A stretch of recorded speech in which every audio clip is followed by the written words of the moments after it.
اللہ کے نبی سے ہم فرمائیں روٹی کمانے کا ذریعہ نہ بناؤ اس اپنی علم کو. امام حنیفہ نے قرآن و حدیث کی روشنی میں فتویٰ دیں. ہدایہ میں جو آیا ہے وہ کتاب جو ہر مدرسے میں پائی جاتی ہے کہ یہ جو اذان دیتا ہے اگر اس کی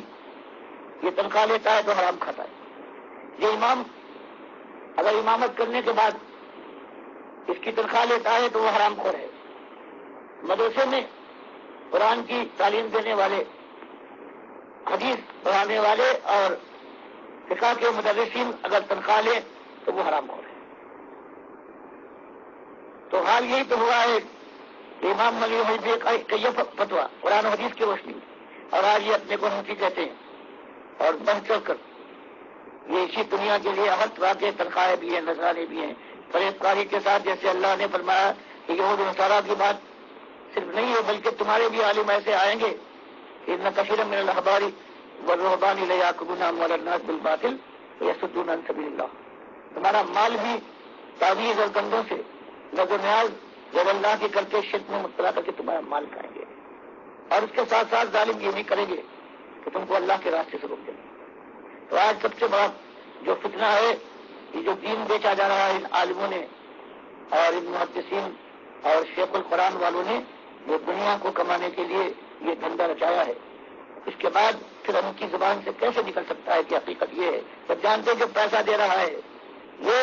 گیارہویں کرنے والا غیر اللہ کو پکارنے والا اور یہ شرک اور کفر پر جمع ہوا ہے. اب اگر اس کے سامنے یہ بات لائیں گے تو اس کی جیبیں بند ہو جائیں گی اور مٹھیوں کے خالی ہو کر ان کی جیبوں میں تکلیف پہنچے گا. سب سے زیادہ ان کو کیونکہ اب ان کے لیے ایمان اور بے ایمانی کا معاملہ جو علماء ہے یہ نہیں رہا خالی دنیا سے رہ گیا ہے. اب ہم لوگ جہاں ان کے عقائد کو قرآن و حدیث اور ان کے طریقے کو قرآن و حدیث کے ذریعے سے بتاتے ہیں کہ اس کے خلاف ہے وہاں جب ہم یہ بتاتے ہیں یہ جو کمائی کر رہے ہیں دین کی یہ حرام ہے تو پھر آگ لگ جاتی ہے اور یہ وہ چیز ہے یہ سمجھتے ہیں کہ اس کو اور کسی ذریعے سے روکا نہیں جا سکتا جب تک کہ ان لوگوں کو جو آج یہ آواز اٹھا رہے یا تو ایسا ڈرا دیا جائے کہ یہ خاموش ہو جائے یا ان کے بڑے کو قتل کر دیا جائے تب روک چھا جائے گا اور ہماری اس کمائی کے اندر کوئی مداخلت نہ کر سکے گا. یہ مسئلہ ہے جو سب سے بڑی مخالفت ہو رہی ہے وہ یہ اصلی مسئلہ ہے جس کے اوپر یہ علماء ہیں وہ سرحد سے لے کر اور کراچی تک مخالفت کر. ڈاکٹر صاحب ایک فرقہ بندی کے آپ نے یہ ایک حدیث کو پیش کرتے ہیں اس کا سہارا لیتے ہیں کہ حضور کی یہ پیش گوئی ہے پیشن گوئی ہے کہ 72 ہوں گے. اس بارے میں آپ جی یہ سوال ترمذی میں بھی آئی ہے اصل صحیح کہا انہوں نے موتا بھی دی کہ بنو اسرائیل 72 فرقوں میں بٹ گئے تھے میری امت 73 فرقوں میں بٹ گئی. یہ آج کے معنی یہ بھی ہو سکتے ہیں کہ 73 لفظ بالکل صحیح آپ نے کہا یا ذاتی کے لیے حادثے سے دال وہ عالم آپ دیکھ رہے ہیں کتنے آج پھرتے ہیں تھوڑے تھوڑے فرق سے جو امت کے لوگ کہلاتے ہیں کہ کثیر ان کی تعداد ہے اور وہ 72 ہوں لیکن اس میں ایک بات کہی گئی ہے کہ صحابہ نے یہ پوچھا کہ ناجی اور نجات والا فرقہ کون ہے تو آپ نے فرمایا مان علیہ واسابی کہ وہ طریقہ اللہ کی بندگی کا اس کے اوپر میں ہوں اور میرے صحابہ کا. تو آج ہمارا یہی اللہ سے مطالبہ کیا اللہ سے ہماری دعا ہے کہ ہم کو وہی فرقہ بنا دے اور ہم اپنے یقین کے ساتھ یہ کہتے ہیں کہ ہم وہی فرقہ ہیں چاہے تم اس کو فرقہ کہو لیکن درست ہم وہ جماعت اور وہ گروہ ہیں جس کے لیے اللہ کے نبی صاحب نے فرمایا تھا کہ ایک ہی جنتی ہوگا اور ہمارے اتنے دشمن ہیں لیکن آج تک کسی نے یہ آپ بات نہیں اٹھائی کہ دیکھو تمہارے اندر قرآن و حدیث کے لحاظ سے یہ خرابی ہے جو وزنی بات ہوتی ہے. یہ اور بات ہے انہوں نے کہا تم نبی صاحب کو نور کا نہیں مانتے اللہ کا نہیں مانتے کہ نور کا ہے تو وہ ایسی بات تھی دیوانوں کی طرح سے لیکن کوئی ایسی بات جس کے اندر کوئی وزن ہو وہ کوئی پیش نہ کر سکا ہے کہ قرآن و حدیث کی اس معاملے میں تم گریز کرتے ہو اور تم دوسرا راستہ اختیار کیا یہ حضور کی خبردار کرنے کے لیے نہیں تھا کہ تم جہالت میں مبتلا نہ ہونا. بالکل یہی ہے مطلب یہی ہوتا ہے کہ بس یہ نہیں ہے تو اللہ کے نبی صلی اللہ علیہ وسلم نے فرمایا کہ بات تک 73 فرقے ہو جائیں گے تو یہ گویا آپ نے بتایا تھا تو اب ہم نہ کرو اگر ایسا موقع آ جائے تو اس کو حدیث میں آیا ہے یہ معنی نہیں تھے بلکہ معنی ہمیشہ ایسی باتوں میں یہ تھے کہ اس طرح سے جیسے آتا ہے کہ ایک زمانہ ایسا آ جائے گا جیسے یہود نصارہ تھے اور تم ان کے شبر شب وزران برا، برائیوں میں ان کی ایسی پیروی کرو گے کہ بارش پر بارش اور ہاتھ پر ہاتھ، یہاں تک کوئی اگر گوہ کے دل میں داخل ہوا ہوگا تو تم میں ایسے لوگ بھی ہوں گے جو ان کی پیروی کریں اور ان کی ریس کریں، یہاں تک کہ اگر کسی نے اعلانیہ اپنی ماں کے ساتھ برا کام کیا ہوگا تم میں بھی ایسے لوگ پیدا ہو جائیں گے۔ آپ اسی بات کو کسی کو یہ زمانہ نہ آنا چاہیے جہاں بھی وہی بات کہی کہ قرآن و حدیث کا ایک ہی راستہ ہے، کانا ناس امت واحدہ، سارے طبقے جو الگ سے آتے ہیں صرف قرآن و سنت سے چمٹ جاؤ۔ اور ایک زمانہ آپ نے بتایا کہ جو لوگ یہ قرآن حدیث رحمۃ اللہ کے ماننے والے ہوں گے وہی لوگ ہیں کہ جو نجات والے لوگ ہیں، تو اب ان کی روش اختیار کرنا اور ان کا ساتھ نہ دینا، یہ اس کا یہ مطلب نہیں ہے کہ یہ کہہ دیا گیا ہو کہ 73 فرقے تو میری سب نے بتا دیے بن گئے تو یہ تو حقیقت ہے، کوئی غم نہ کرو، بلکہ بتایا جائے گا اس سے بچنے کی کوشش۔ ڈاکٹر صاحب یہ جو انتشار فرقہ بندی سے پیدا ہوا ہے یا جس طرح جن وجوہات سے ہوا ہے،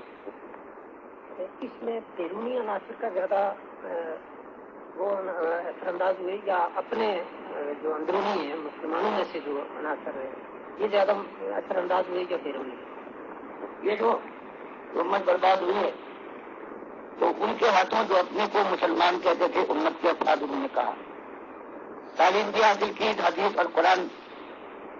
کے عالم بھی بنے، لیکن اپنے مقاصد کے ماتحت انہوں نے پورے منصوبہ بندی کے ساتھ اس امت کے اندر اچھے عقائد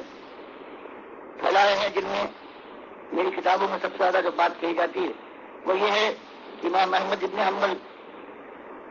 یہ پہلے وہ مشہور آدمی ہیں جنہوں نے جو علماء میں سے جنہوں نے قرآن اور حدیث کے خلاف وہ بات کی ہے جو شیعوں نے اس کو اپنایا تھا، انہی کے عقیدے کو قرآن و حدیث کے خلاف انہوں نے عام کیا ہے اور فائدہ اٹھایا ہے اپنی شخصیت سے۔ خلق قرآن کے معاملے میں انہوں نے مقابلہ کیا عباسی خلفاء کا اور ان کی شہرت ایسی ہو گئی کہ پوری امت میں جو سب موجود تھی وہ سب کے سر کے تاج بن گئے۔ اب انہوں نے یہ عقیدہ پھیلایا کہ یہی مردہ زندہ ہو جاتا ہے قیامت سے پہلے، سنتا اور دیکھتا ہے، تو عقل پرستی کی لعنت میں تھی، اس کی ابتدا ایسے بڑے شخص نے کی، اس کے لیے جھوٹی روایتیں لا کر جو شیعوں کی روایتیں تھیں ان کی مدد حاصل کی، اور اس طرح سے دنیا کی ہمت نہ ہوئی کہ اتنے بڑے آدمی ہیں جب اس کو خود اپنا عقیدہ بنا لیا ہے اس کی مخالفت کریں۔ اس وقت سے لے کر آج تک میرے اس چیلنج کے باوجود کہ کسی اپنے عالم کو پیش کرو جس کو تم عالم مانتے ہو اور اس نے کوئی کتاب ایسی لکھی ہو جس میں عقیدہ آ گیا ہو، تو ہم چیلنج ہے کہ ایک تم پیش نہیں کر سکتے۔ یہ عقیدے سے بحث کی ہو 1150 سال کے اندر اور اس میں شرک اور کفر نہ ہو، کیونکہ سب متاثر محمد بن حنبل سے ابن تیمیہ، ابن قیم، ابن حجر، ابن کثیر جو معیدین سمجھ جاتے ہیں، سارے شرک کے پرچارک اپنی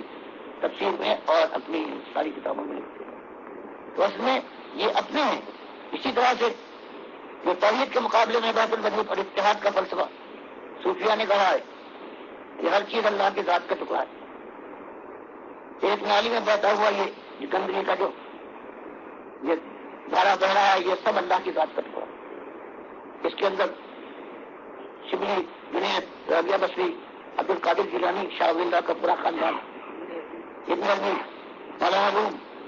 سارے یہ منصور اور یہ اجمیر والے خالق خواجہ، اور یہ جتنے یہاں گزرے ہیں مجدد ثانی، عبدالرحمٰن ذیلی، جتنے گزرے ہیں اور آج سارے دیوبندی، ان کے سارے بزرگ، سارے بریلوی، اور ایک بہت بڑا حصہ ہے حدیث کا یہ بیت الوجود کے نظریے سے جو شرک کا کارخانہ ہے، یہ اس کے ماننے والے اور یہ چشتی اور قادری، نقشبندی، سہروردی، ان سلسلوں کے اوپر لوگوں کو بیٹھ لینے والے ہیں۔ یہ دونوں گروہ ہیں، ایک روحان کا جو صوفیہ کہلاتے ہیں اور ایک احبار کا جو عالم کہلاتے ہیں۔ انہوں نے وجود وجید ایجاد کیا، انہوں نے احمد بن حنبل کے ذریعے سے قبر پرستی کی بنیاد فراہم کر دی کہ ہر مردہ جو قبر میں پہنچتا ہے، باہر تو مردہ ہے، روح نکل گئی ہے، لیکن جب یہاں پہنچتا ہے روح واپس لوٹا دی جاتی ہے اور قیامت تک وہ اسی قبر میں زندہ ہو جاتا ہے۔ اگر عذاب ہوتا ہے تو یہی ہوتا ہے قیامت تک، اور اگر نعمتوں کی بارش کرنا کرتا ہے تو یہی۔ تو یہ قبر پرستی کے شرک یہ بنیاد ہے، یہ اپنے ہی ہیں۔ وہ بھی اتحاد کے فتویٰ والے تھے، وہ بھی مسلمان کہلاتے تھے، اور یہ جو انہوں نے قوم پرستی کی اسلامت کے لیے بنیاد فراہم کی ہے، یہ تو 4 اماموں میں سے آخری امام یہ بات جب میں ان کی کتابوں سے ان کے سارے سے پیش کرتا ہوں تو جواب میں سوائے گالی کے لیے نہیں ہوتا کہ تم نے کتابوں کا حوالہ دیا ہے، فوٹو دیا، یہ غلط، یا یہ کہ جو انہوں نے اگر عقیدہ بنایا بھی ہے تو یہ تو صحیح عقیدہ ہے، نہ اس کی ہمت ہوتی ہے اور نہ اس کی، یہ میرا جرم ہے، اور مجھے اس جرم پر اللہ کی بارگاہ میں شکر ادا کرنے کے موقع حاصل ہوتے ہیں، اور اللہ سے میں رحمت کا طلبگار ہوں، کیونکہ اس بات کی ہماری خیال کوئی خطا کی کوئی بات کو اللہ کو اسے ہوشیار کر کے بابا کر کے صاحب آپ نے فرمایا کہ بیرونی سازش کے مقابلے میں اپنے جنہوں نے جو زیادہ اثر انداز ہیں، اس سلسلے میں ان کے کلا کامات کے بارے میں کوئی آپ فرمائیں گے؟ قرآن اور حدیث کی ایک ہی بات ہے کہ ساری برائیوں کا سر چشمہ ہے کہ اللہ کے بندوں سے جب اس کے مالک کا رشتہ ٹوٹ جاتا ہے تب ساری خرابیاں جنم لیتی ہیں، اور اس رشتے کو اگر صحیح طریقے پر جوڑ دیا جائے بندگی کے رشتے تو اس کے بعد پھر مراحل طے ہوتے ہیں آہستہ آہستہ، اور آخر کار خیر کی بارش ہوتی ہے اور دنیا میں بھی اللہ کی رحمتیں برستی ہیں۔ وہی طریقہ ہے، سارے انبیاء نے یہی کیا ہے۔ قرآن بیان فرماتا ہے کہ جو کسی قوم میں اللہ کی طرف سے آتا ہے پہلی بات یہی کہتا ہے یا قومی عبد اللہ ما لکم من الہ غیرہ۔ بس ایمان کے اوپر، توحید کے اوپر، شرک رب کے اوپر بس درجہ بدرجہ بڑھتے جاتے ہیں، مخالفتیں ہوتی ہیں، بات صاف ہوتی ہے، پھر ہجرت کرتے ہیں اللہ کے بندے، اور پھر فولاد کے ذریعے سے یا اللہ تعالیٰ یہ کرتا ہے، خود ان کا عامل نازل ہو جاتا ہے، ان کو بچا لیتا ہے، اور باقی ان کے مخالفوں پر کوئی عذاب دیکھ کر کبھی پانی کا عذاب، کبھی ہوا کا عذاب، کبھی اور عذاب کے برباد کر دیتا ہے۔ تو یہ طریقہ ہے ہمارے لیے اللہ کے نبی صلی اللہ علیہ وسلم کے بعد اب یہی سنت ہے کہ صحیح جو عقائد ہیں ایمان کے، توحید اور سنت کے، آخرت طلبی کے، یہ ہم لوگوں کے سامنے قرآن و حدیث کے ذریعے سے پیش کریں۔ جو غلط خیالات، جو مشرکانہ معاملات ہیں ان کی نشاندہی کریں، اور جن کے اوپر اعتماد ہے کہ یہ حضرت علامہ ہیں اور یہ ایمان ہے، یہ ان کا عقیدہ انہوں نے عام کیا ہے، تو ان کی بات کو بھی قرآن و حدیث سے ہم ثابت کریں۔ یہ تمہارے نگاہ میں یہ تمہارے امام ہوں، لیکن اللہ اور رسول کی کتاب، اللہ کے رسول صلی اللہ علیہ وسلم کی جو حدیثیں ہیں ان کے مقابلے میں یہ طاغوت ہیں اللہ کے دشمن، اور اگر ان سے کفر نہ کرو گے تمہارا ایمان لا الہ الا اللہ کو پکارتے رہو